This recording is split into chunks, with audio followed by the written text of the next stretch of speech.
गुरुभ्यो नमः। अस्मत्परमगुरुभ्यो नमः। अस्मत्सर्वगुरुभ्यो नमः। श्रीमते रामानुजाय नमः। अस्मद्गुरुपरम्परायै नमः। श्रीशैलेशदयापात्रं धीभक्त्यादिगुणार्णवं यतीन्द्रप्रवणं वन्दे रम्यजामातरं मुनिम्।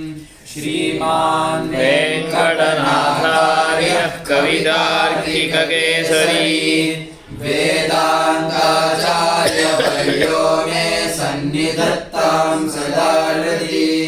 यो नित्यमच्युतपदाम्बुजयुग्मरुक्मव्यामोहतस्तदितराणि तृणाय मेने। अस्मद्गुरोर्भगवतोऽस्य दयैकसिन्धोः रामानुजस्य चरणौ शरणं प्रपद्ये। नमो नमो यामुनाय यामुनाय नमो नमः। नमो नमो यामुनाय यामुनाय नमो नमः। कुरेशेन विरचितम् इदं स्वाचार्य मंगलपद्यम यो नित्यमच्युत इत्यादि। तादृशः अहम् अयं कुरेशः दाशरथि कुरेशः आचार्येण यत् भाष्यं लेखापितं लेखन करवाया उसको पूर्ण रूप में लिखे ये ध्यान श्लोक अर्पण किए। और वो आचार्य में शरण थे क्योंकि आचार्य में अपने गुरु में जो भगवान में एक होना ऐक्य होना और सतत उनका ध्यान में रहना सतत उनका अनुसंधान में उपासना में रहना वो उनका स्वभाव था। तो अपने आचार्य को वो कैसे देखे थे कि सार्वकालिक सब समय में भगवान में ही रत थे। नित्यम अच्युतः यस्य च्युतिरेव नास्ति नारायणः तस्य पदाम्बुजं नाम पादारविन्दं पादारविन्दयुगलं युग्म तदेव तत्कृते सुवर्णं रुक्मं रुक्ममिति चेत् ऐश्वर्यं नाम कनकं सुवर्णं। सुवर्ण में तो व्यामोह होगा, हमें भी है। आचार्य को सुवर्ण में चरणाम्बुज सुवर्ण में व्यामोह था।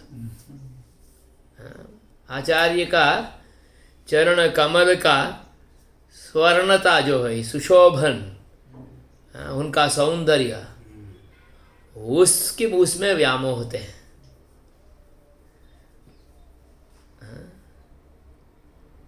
अच्युत चरणाम्बुजे तत्रापि नारायणः योऽयं प्रथम आचार्यः साक्षात् श्रीधरः उनका चरणाम्बुज वो चरणाम्बुज रूप सुवर्ण रुक्म तत्र व्यामोह उसमें व्यामोह ऐसा था कि उसके सिवाय बाकी सब में तृणबुद्धि था।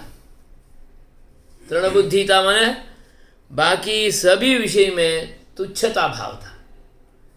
केवल और केवल भगवान का चरणारविंद में ही जिसका व्यामोह उसका अतिरिक्त सारा प्रपंच में जिसका तृणबुद्धि था वैसा रहने वाले आचार्य रामानुजः व्यामोहतः तदितराणि तदितराणि चेत् पदाम्बुजात् इतरम भगवान का चरण युगल के सिवाय बाकी में पूर्ण रूप में तृणाय मेने, सबको तृण समान मानते थे।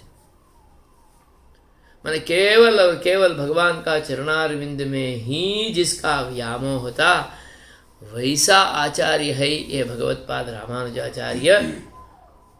तस्य चरणौ शरणं प्रपद्ये। सः कहा? सः अस्मद्गुरु मम आचार्य है, क्योंकि उनके लिए साक्षात आचार्य है वो, उनका शरण में आ गए थे। अस्मद्गुरोः भगवतः, भगवतः अस्मद्गुरोः। अत्र भगवत् शब्दः पूज्यार्थः। भगवत् शब्द बहुत अर्थ में प्रयुक्त होता है, पूज्यार्थे भी भगवत् शब्दः। भगः अस्मिन् अस्ति इति भगवान, षडैश्वर्यशाली सहा भगवान, तो ये भी भगवत शब्द से, पूज्य से, भगवान बादरायणः, वहाँ भी भगवत शब्द प्रयोग है। अस्मद्गुरोः भगवतः अस्य दयैक सिन्धोः, यस्य दया केवलम् उत्तरं, दया एव केवलं तस्य, नाम दयायाः सिन्धुः करुणाकरः अयं भगवत्पादः रामानुजाचार्यः। तस्य चरणौ अहं शरणं प्रपद्ये इति स्व आचार्यस्य वन्दनं करोति स्म सः कुरेशः।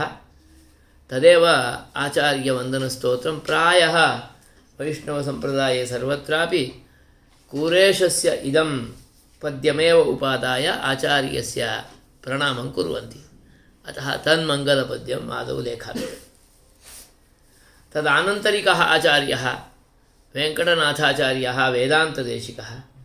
तदानन्तरिकः आचार्यः श्रीशैलेशदयापात्रम् इत्यादिना उक्तः सः वरवरमुनिः इति क्रमेण, प्रथमं वरवरमुनिः, अनन्तरं वेङ्कटनाथः, अनन्तरं रामानुजाचार्यः, अनन्तरं यामुनमुनिः, तस्यैव स्तोत्रम् इति कृत्वा, अनन्तरं यामुनमुनिना नाथमुनेः स्तुतिः कृता, तत्रैव आळवन्दार् स्तोत्र एव, स्तोत्ररत्ने एव, अतः तत्स्तुतिः। अनन्तरं षठकोपस्य, नित्यसूरेः षठकोपस्य ध्यानम्। एवम् अन्ततो गत्वा साक्षात् नारायणस्य श्रीधरस्यैव तस्य अरविन्दविलोचनस्य इत्येवं रूपेण भवति, तस्य प्रणामः। अनन्तरम् अत्रैव यहाँ ही ये आचार्य, इस बड़ा काम में मैं उतर रहा हूँ, मेरे में ये योग्यता नहीं है, तो भी मैं ये एक व्यर्थ प्रयास मैं करता हूँ। अतः निरपत्रपाय कवये इति वदति। इस श्लोक को भी हम देख लिए पहले। हाँ, आगे है वो, तस्यापि पूर्वमेव। और उसके बाद तत्वेन यस्य महिमार्णव शीकराहुः शीकराणुः मह्यं नमोस्तु कवये निरपत्रपाय। तो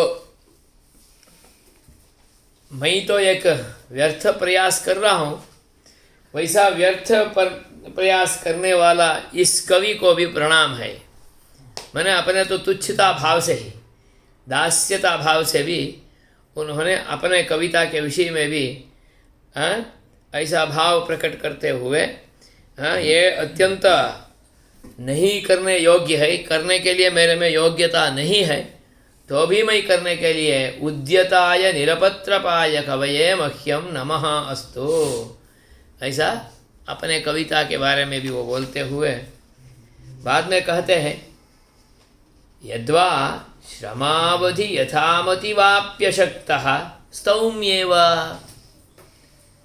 यद्वा, अथवा ऐसा भी समझ सकते हैं आप, हम ऐसा भी समझ सकते हैं कि अशक्तः अपि, अशक्तः अपि यथामति वा स्तौमि।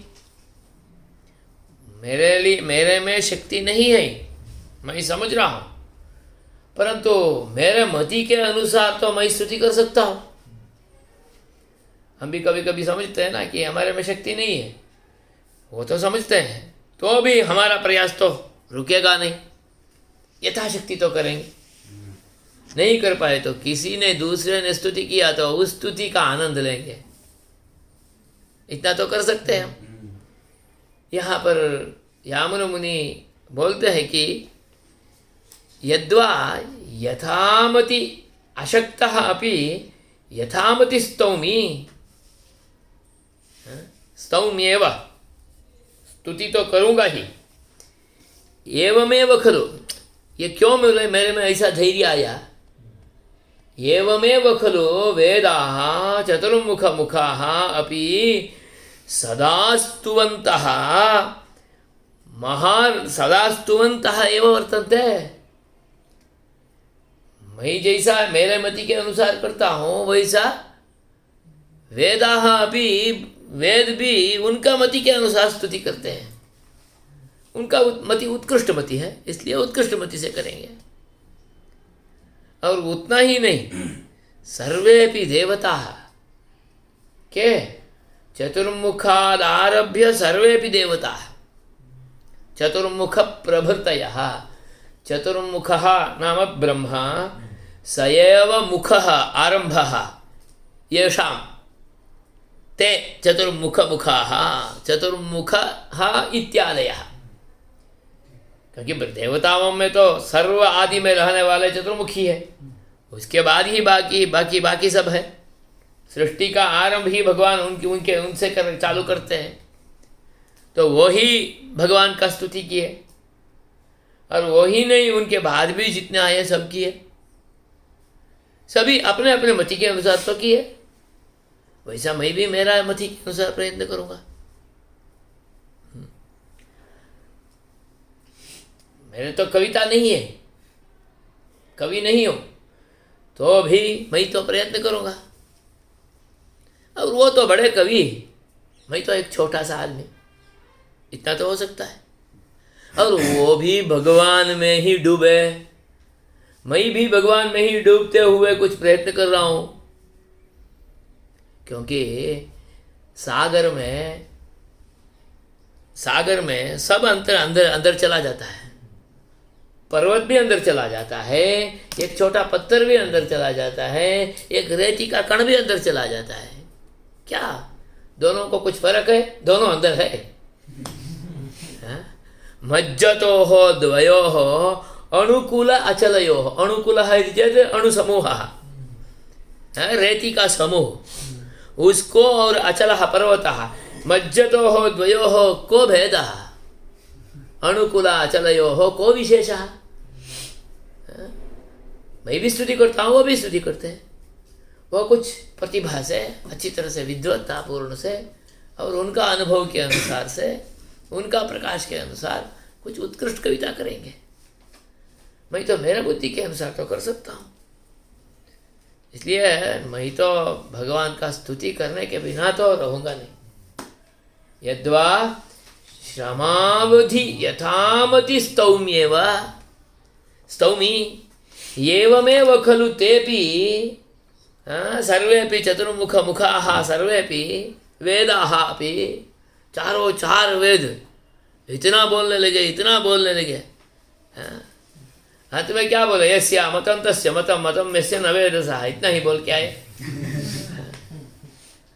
तो उनका भी प्रयास है, वो भी सीमा पार नहीं हुए, भगवान का स्तुति का सीमा का पूरा पहुंचे नहीं वो भी। तो मैं भी कुछ प्रयत्न करता हूँ। अतः अहमपि स्तौमि को विशेषः मज्जतोः अनुकूल अचलयोः। कैसा उनका भाव बताता है, देखिए हैं? अनुकूल अचलयोः मध्ये को विशेषः, अतः अहमपि स्तौम्येव, यथामति स्तौम्येव। क्योंकि श्रीमद् भागवत में कहते हैं, सोहन्ते देवदेवेशा नार्चनादौ स्तुतो न च सामर्थ्यवान् कृपामात्रं मनोवृत्तिः प्रसीद में। बोलते हैं, हे देवदेवेशा तव स्तुतौ अर्चनादौ च अहम न सामर्थ्यवान्। आपका स्तुति करने में, आपका अर्चना करने में मेरे में सामर्थ्य तो है ही नहीं। करूँगा चाहिए तो भी कुछ नाटक जैसा होगा। इतना तो नाटक कर रहा है, इसके ऊपर आपका कृपा तो रखो। तो इति एतद् भावेन वा अहं तव स्तुत्यादिकं करोमि इति यथा ज्ञानं तु अहं तव स्तुतिं कर्तुं शक्नोमि इति दृष्टिया, ऐसा दृष्टि से यहाँ पर भगवत्पाद यामुनाचार्य अपना भाव का यहाँ पर प्रकाशन करते हैं।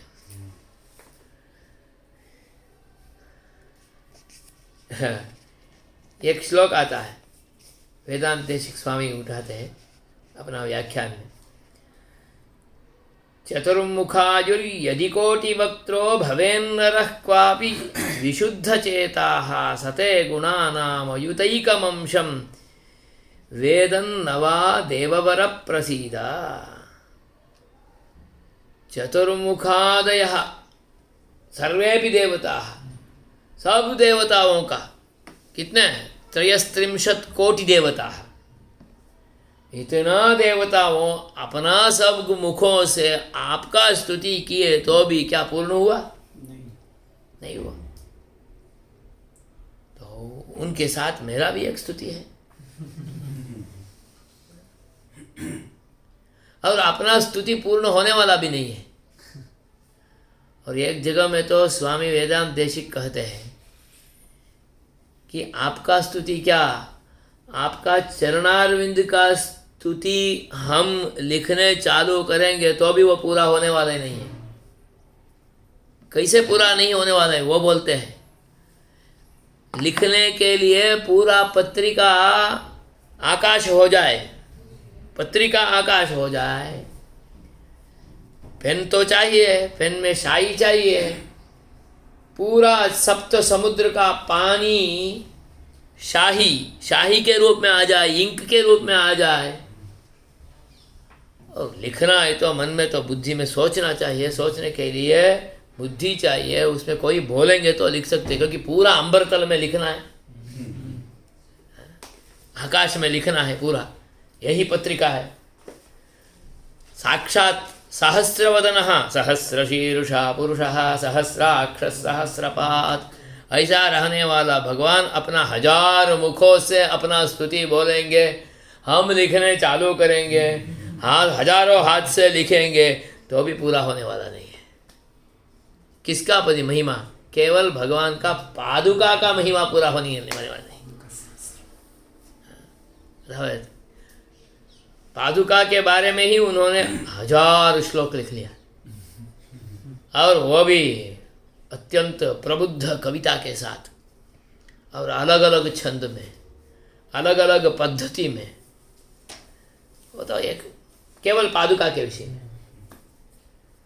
निःशेषमंबरतलम यदि पत्रिका स्यात्, सप्तार्णवी यदि समेत्य मशी भवित्री, 7 समुद्रों मिलकर मशी के रूप में आ जाएंगे तो भी। वक्ता सहस्रवदनः पुरुषः स्वयं चेत, कि उनका महिमा बोलने के लिए हमसे नहीं हो पाता है, वही हजारों मुख से बोलेंगे तो भी। पुरुष स्वयं चेत लिखेत रंगपदी का पादुकयो प्रभावः, स्वयं वो आएंगे, वो बोलेंगे तो कुछ प्रयास कर सकते हैं उनका पादुका का प्रभाव लिखने के लिए। ऐसा भगवान का पादुका का ही महिमा ऐसे है, तो उनका महिमा लिखने के लिए इतने लोग खड़े होंगे तो भी नहीं होगा। और मुझसे क्या होने वाला है? होने वाला नहीं है। उनका जैसा मेरा भी एक छोटा सा प्रयत्न है।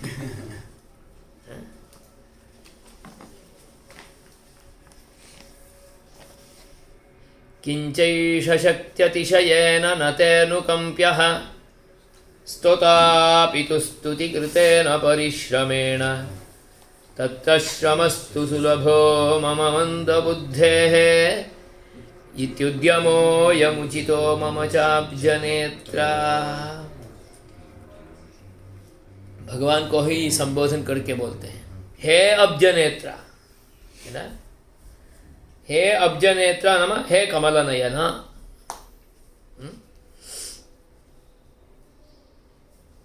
येषः स्तोता शक्त्यतिशयेन ते अनुकंप्यः न। मैं स्तुति कर रहा हूं, मेरे ऊपर आपका कृपा रहे, क्योंकि वो भी सब प्रयत्न किए हैं, मैं भी एक छोटा प्रयत्न करता हूं, इसलिए मेरे ऊपर थोड़ा कृपा रहना चाहिए ना। इसलिए मैं इतना प्रयास कर रहा हूं, इस दृष्टि से मेरे ऊपर कृपा का जरूरत नहीं है। यही बोलते हैं, शक्ति अतिशयेन ते न अनुकंप्यः।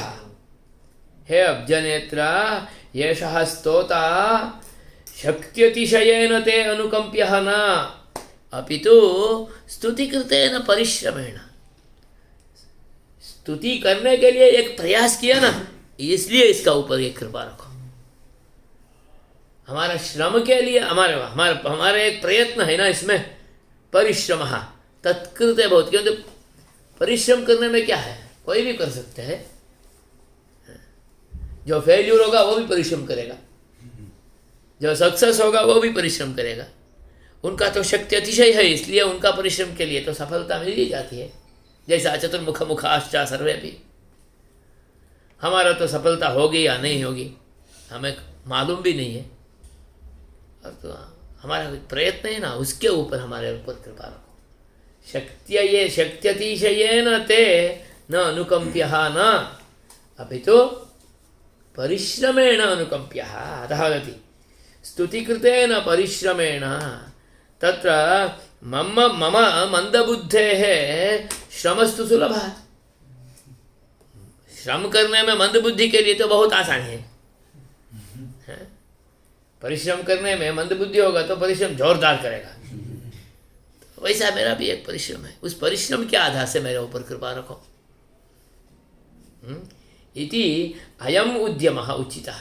केवलं मम एकः प्रयासः इति दृष्ट्या एव अयं प्रयत्नः। एक परिश्रम है, मंदबुद्धि का एक परिश्रम, जैसा एक परिश्रम है वैसा मेरा एक परिश्रम है। इस परिश्रम के आधार से मेरा एक उद्यम, एक प्रयत्न, छोटा सा प्रयत्न है आपका स्तुति करने का। कितना नतमस्तक होके अधमाधम होते हुए भगवान का स्तुति करने के लिए प्रवृत्त होते हैं।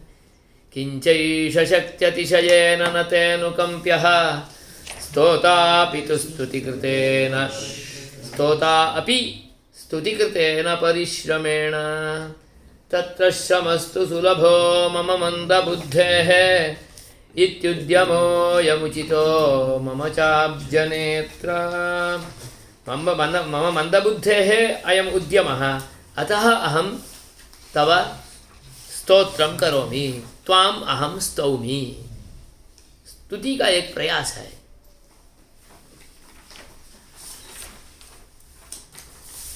नावेक्षसे यदि ततो भुवनान्यमूनि नालं प्रभो भवितुमेव कुतः प्रवृत्तिः।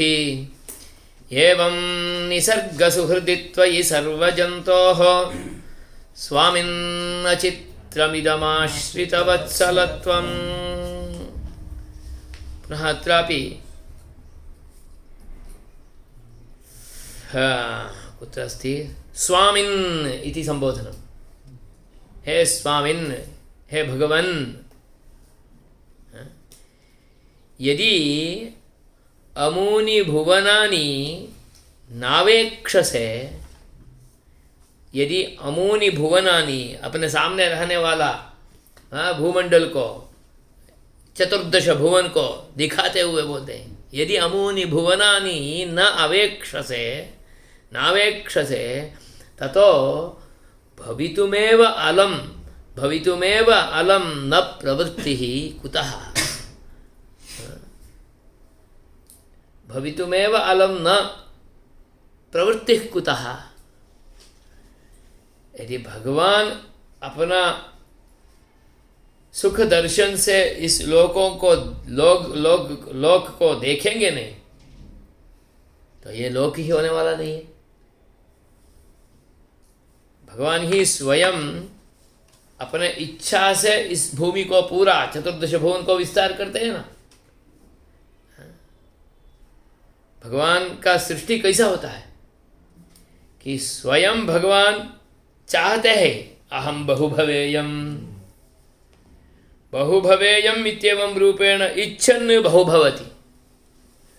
अपने में ही रहने वाला हम सबको जीवों को एक मौका देते हैं विस्तार करके सृष्टि में।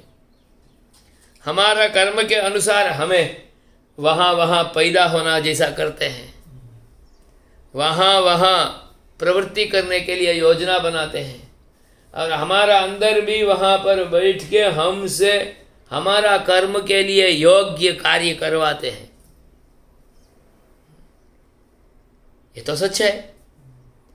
यदि त्वम अस्मान् न अवेक्षसे कृपा दृष्टिया तर्हि भुवनानि कुत्र, भुवनानि एव भवितुं न अलम, नहीं होने वाला है। वो नहीं होगा तो प्रवृत्ति कुत्र। आप कुछ कृपा दृष्टि से देखें, इसलिए हम सब ऐसा बाहर आए, इसलिए कुछ कर रहे हैं, नहीं तो कहाँ कर पाते हैं। अतः वदति नावेक्षसे यदि अमूनि भुवनानि कुत्र भवितुमेव न। ये भुवन तो होने वाला ही नहीं था, आपका दर्शन नहीं है तो, आप अपना कृपा से नहीं देखे हो तो ये भुवन ही नहीं होता था। ये 14 भुवन, 14 लोक भी नहीं होने वाला था। प्रवृत्ति कुत्र, प्रवृत्ति भी तो नहीं होना था, नहीं तो कहीं कैसे होगा। भवितुमेव न कुतः प्रवृत्तिः एवं निसर्गसुहृदित्वयि सर्वजन्तोः आश्रितवत्सलत्वं न चित्रम्।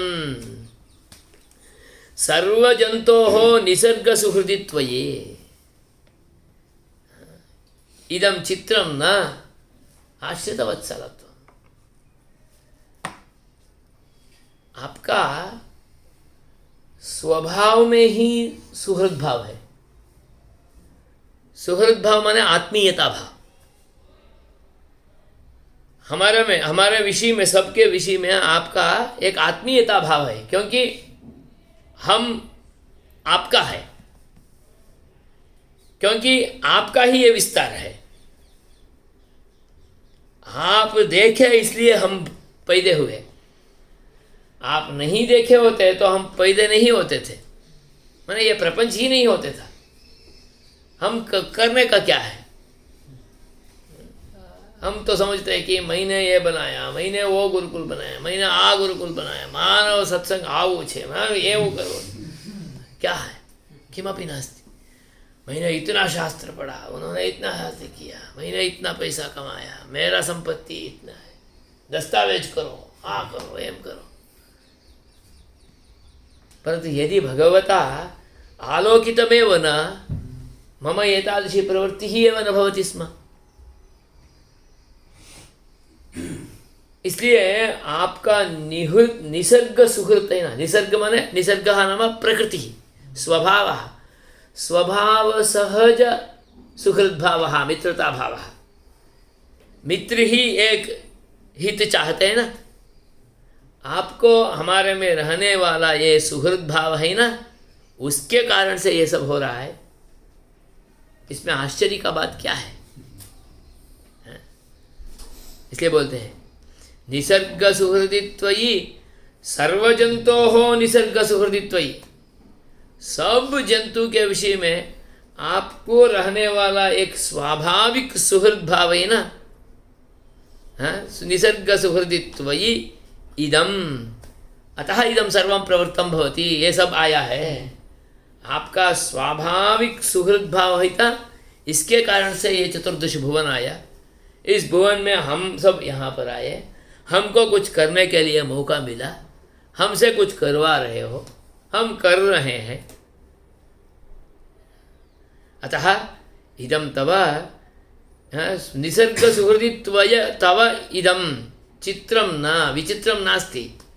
इसमें कोई विचित्रता नहीं है, आश्चर्य की बात नहीं है। और क्या? आश्रित वात्सल्यत्व। जो जिसका आश्रित है उसके ऊपर वात्सल्य दिखाना है। हाँ, गुरु चेला का ऊपर वात्सल्य दिखाता है, माता पिता वो पुत्र के विषय में वात्सल्य दिखाते हैं। ये तो सहज स्वभाव है। हम आपका है, आपका पुत्र है, आपका ही अंश है, आपका ही शरीर है। अपने शरीर के विषय में मुझे वात्सल्य भाव नहीं होगा, तो आपका शरीर है इसलिए हमारे ऊपर तो वात्सल्य होना चाहिए। हाँ, इदं चित्रम न आश्रित वात्सलत्वम् एवं निसर्ग सुहृदित्वयि सर्वजन्तोः स्वामिन् न चित्रमिदम्, इदम विचित्र कुछ भी नहीं है, अपितु आश्रित वात्सलत्वम्, आश्रित वात्सलत्वमेव एतत्। तो इसलिए मैं सामान्य रूप में कुछ आपका स्तुति करूँगा तो भी मेरे ऊपर आपका अवकृपा नहीं होगी, अनुकंपा ही होगी, है ना। तो मैं जैसा वैसा भी स्तुति करता हूँ उसको आप स्वीकार करेंगे, करना पड़ता है क्योंकि वात्सल्य है, स्वाभाविकम वात्सल्य तदपि मित्रता भी है। वहाँ भी बहुत विषय ज़्यादा है यहाँ व्याख्यान में, परंतु केवल सरल अर्थ के आधार से हम जा रहे हैं, केवल स्तोत्र पढ़ते पढ़ते भाव मन में आना है, इस दृष्टि से कर रहे हैं। तो आगे कभी भी आपको सुविधा मिलेगी तो हम वेदांतेशिक स्वामी का भाष्य के साथ भी हम इसको अनुसंधान कर पाते हैं।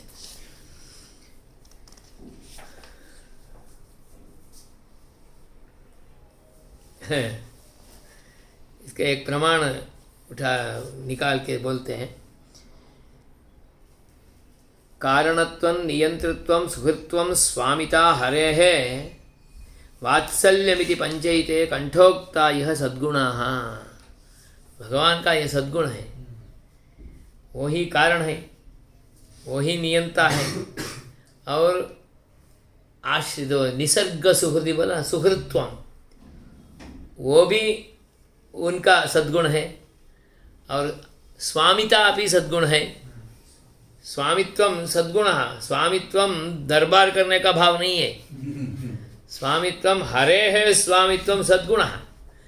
स्वामी हो के भृत्य का, सेवक का सन्मार्ग में ले जाने के लिए, सन्मार्ग में ले जाने के लिए स्वामी बनते हैं, हम दरबार करने के लिए स्वामी नहीं बनते। दास भाव को सिखाने के लिए स्वामी बनते हैं, इसलिए हरे है स्वामित्वम सद्गुणः, न केवलं तावदेव वात्सल्यमपि सद्गुणः, आश्रित वत्सलत्वम। तो आश्रित वत्सलत्व है ही, तो इसमें क्या विचित्र की बात है, आपको करना ही पड़ता है, आप करेंगे ही, क्योंकि आपका सद्गुण है और स्वाभाविक सद्गुण है, निसर्ग सुहृत्वम।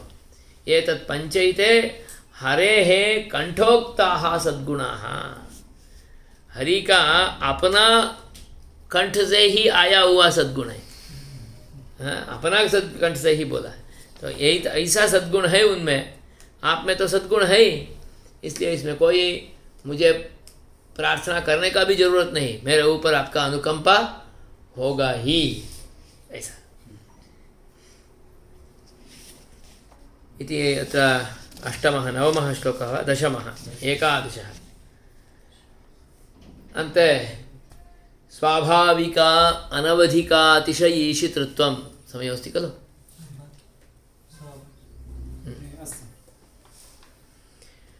स्वाभाविकानवधिकातिशयी बोलिए, स्वाभाविकानवधिकातिशयेषितृत्वं नारायणत्वयि न दृश्यति वैदिकः कः ब्रह्मा शिवः शतमखः परमस्वराडि येऽपि यस्य महिमार्णवविप्रुषस्ते। क्या बोल नारायण इति अत्रापि संबोधनम्, हे नारायण।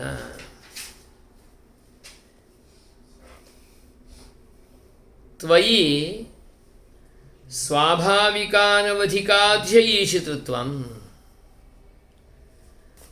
कः वैदिकः न मृष्यति। हे नारायण इति भगवन्तमेव संबोध्य प्रार्थनां वदति। त्वयि विद्यमानम् ईशितृत्वं, त्वम् ईशः, अतः ईशितृत्वं त्वयि वर्तते, आप में तो नियंत्रण करने का सामर्थ्य है, और वो नियंत्रण करने का सामर्थ्य भी जो है वो अत्यंत अतिशायित ईशितृत्व है, जिस किसी में भी नहीं होगा वैसा ईशितृत्व। ईशितृत्व राजा में भी है, राजा भी ईश है, गुरु भी ईश है, घर में यजमान भी ईश है, परंतु ये सब ईश जो है ये सबसे चक्रवर्ती भी ईश है, ये सबका जो देवता भी ईश है, अपने अपने क्षेत्र में उसको भी ईशितृत्व है। गुरुकुल में प्रधानाचार्य का ईशितृत्व है, मठ में मंदिर में गुरु का ईशितृत्व है, ईश तो है ही, परंतु भगवान में रहने वाला ईशितृत्व है ना, एक कुछ अलग है। कैसे अलग है?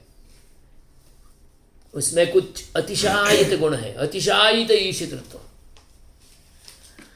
क्यों? माने उनका ईशितृत्व में कोई अवधि नहीं है, मेरा ईशितृत्व ये सीमित है, इसके अंदर पाठशाला के अंदर होगा। स्वामी का ईशितृत्व मठ के अंदर होगा, गुरुकुल के अंदर होगा। मुख्यमंत्री भूपेंद्र सिंह का ईशितृत्व गुजरात में होगा, मोदी साहब का ईशितृत्व होगा भारत पुरतो, थोड़ा कुछ ज़्यादा हो सकता है, कभी कभी मन करे तो स्वीकारेंगे तो, परंतु भगवान का ईशितृत्व में कोई सीमा नहीं है। सर्वे सर्वा, सर्वत्रापि ईशितृत्व। वो भी कैसे ईशितृत्व? कारणावस्था में भी ईशितृत्व है, कार्यावस्था में भी है। मैं जब उत्पन्न ही नहीं हुआ था तभी भी मेरे विषय में उनका ईशितृत्व था, वही ईश बने के ही बैठे थे। मेरा विस्तार हुआ तभी भी मेरे अंदर वही बैठ के मेरा नियमन कर रहे हैं, और मेरा भी नियमन करते हैं, मेरा साधनों का नियम भी करते हैं, मेरा साथियों का भी नियमन करते हैं, सबका करते हैं। अतः तदीय ईशितृत्व अवधि ही नास्ति, अनवधि का अतिशय, अतिशय में ही अवधि नहीं है। उनका ईशितृत्व अतिशयः यो वर्तते तत्रैव अवधि ही नास्ति। एवञ्च तदीशितृत्वं कस्माचित् कारणादागतं नास्ति। मत्कृत ईशितृत्वम् अहम् एतस्य विद्यालयस्य आचार्यरूपेण वा निदेशकरूपेण वा अभवम्, अतः ईशितृत्वं। तस्मात् अवतरामि चेत् अनन्तरं गतं। भूपेंद्र सिंह उतर गए तो उसका ईशितृत्व गया, बाद में मैं और आओ दोनों समान। परंतु मोदी का भी ईशितृत्व जब तक वहाँ है, वो सेवा कर रहे हैं तब तक, उसके बाद नहीं है। परंतु परमपुरुषस्य ईशितृत्वं स्वभाव सहजम, साहजिकम, इसलिए स्वाभाविकम ईशितृत्वम, अवधिरहितम अनवधिकम ईशितृत्वम, अनवधिक अतिशयः, तस्य अतिशये अपि अवधि नास्ति। उनका ईशितृत्व अतिशये अपि अवधि नास्ति। तादृशम् ईशितृत्वं तस्य परमपुरुषस्य नारायणस्य भगवतः। अतः वदति त्वयि स्वाभाविकानवधिकातिशयीशितृत्वं कः वैदिकः न मृष्यति। कौन सा वैदिक, माने वेद शास्त्रों का ज्ञाता, जिन्होंने वेद शास्त्र का किसी का अवलंबन नहीं किया, अध्ययन नहीं किया, समझे नहीं, वो कहीं कहीं कुछ नास्तिक के रूप में बोल सकते हैं, परंतु कौन नहीं स्वीकारेंगे वैदिक? वेद का अर्थ तत्व का समझे हुए आदमी कौन नहीं स्वीकारेंगे उसको? को वा न मृष्यति। ब्रह्मा शिवः शतमखः परमस्वराट इत्येतेपि यस्य महिमार्णव विप्रुषस्ते। ये ब्रह्मा, ये शिव जी सृष्टिकर्ता लयकर्ता, जो देवाधिदेव के रूप में वज्रायुध मेरे पास में है ऐसा बैठे हुए इंद्र, शतमखः, शतमखः, हजारों सौ संख्या में यज्ञों का अनुष्ठान किए हुए शतमखः परमस्वराट। परमस्वराट इति चेत् स्वराट जीवः कः मुक्त जीवः। एते सर्वेपि यत् परमस्वराट महिमार्णव विप्रुषस्ते, ये सभी आपका महिमा का ही बिंदु है ना। भवतां महिमायाः एव बिंदवः विप्रुषः, आपका महिमा का बताने वाले एक एक मुद्दा वहाँ है। हाँ, ब्रह्मा जी, इंद्र जी, ये सब आपके महिमा से कर रहे हैं ना। ये सबका संचालन वो करते हैं, एक अधिकारी है, एक कंपनी में मालिक है, वो अपने जितना वहाँ सी वो ये सब रखे, वो सब के आधार से वो करते हैं। तो ये सब उनका ही महिमा होते हैं ना, उनका महिमा बिंदु है। वैसा हे भगवान, तव महिमायाः एव बिंदुरूपेण विराजमानाः इमे सर्वेपि चतुर्मुखा शिवजी एवञ्च इंद्रादयः सर्वेपि 33 कोटि देवताः सर्वेपि, एते सर्वेपि तव महिमार्णव विप्रुषः। भवतां महिमायाः अर्णवः समुद्र सदृश महिमा, उसका एक एक बिंदुओं है, माने एक एक बूंद, एक एक बूंद है, एक एक पानी का बूंद होता है ना। महिमा अर्णव, आपका महिमा का समुद्र का एक एक बूंद है। तो इस बूंद को देखते हुए हम देखेंगे तो पूरा इसमें इतना ही उसका पास है, तो हम भी एक छोटा तो बिंदु होते हैं, इतना तो सेवा कर पाते हैं। वो तो पर्वत जैसा हो सकता है, हम तो एक अणु जैसा, रेती का कण जैसा तो हम हो सकते हैं। इतने तो हम आपका स्तुति कर सकते हैं। इस दृष्टि से भगवान को बोलते हैं ये सब भवतां महिमार्णव विप्रुषः। स्वाभाविकानवधिकातिशयेषु धृत्वं नारायणत्वयि नमृष्यति वैदिकः कः। ब्रह्मा शिवः शतमखः परमस्वराडित्येतेऽपि यस्य महिमार्णव विप्रुषस्ते।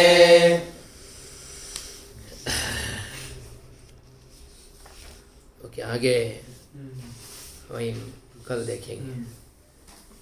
इसका प्रमाण वचन तो बहुत अच्छा है, परंतु आगे भाष्य का अनुसंधान के समय में देखेंगे। अभी केवल साधारण अर्थ के अनुसंधान के आधार पर। सहजानंद स्वामी महाराज।